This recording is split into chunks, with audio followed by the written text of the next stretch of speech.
আপনি সালাউদ্দিন আহমেদ অবৈধ স্বরাষ্ট্রমন্ত্রী, জনাব তারেক রহমান অবৈধ প্রধানমন্ত্রী। তিনি আজকে বললেন যে এই যে গণভোট, এই গণভোট হচ্ছে অবৈধ গণভোট। জনাব সালাউদ্দিন আহমেদকে আমরা প্রশ্ন করতে চাই, যেই আদেশের বলে একই সাথে গণভোট হলো এবং নির্বাচন হলো, সেই আদেশের নির্বাচন বৈধ হয়, তাহলে গণভোট কিভাবে অবৈধ হয়? এক মায়ের পেট থেকে দুই যমজ সন্তান এসেছে, এক যমজ সন্তান বৈধ, আরেকটা অবৈধ, এটা তো কোনোদিন হইতে পারে না।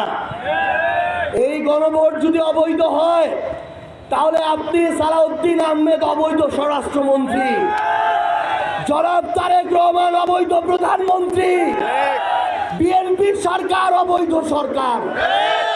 কথা ভেবে চিনতে বলবেন।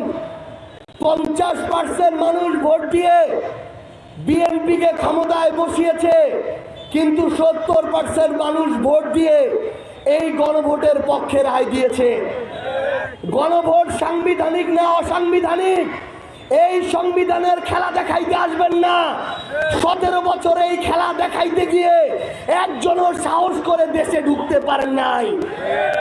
ওই সংবিধানের কথা যদি চিন্তা করি, তাহলে বাংলাদেশে 24-এর অভ্যুত্থানকে আপনি সালাউদ্দিন আহমেদ কোন সংবিধান দিয়ে ব্যাখ্যা করবেন, এটা আমরা একটু জানতে চাই।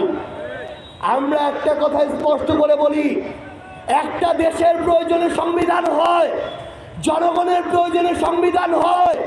জনগণ আর দেশের উপরে কোনোদিন সংবিধান হইতে পারে না।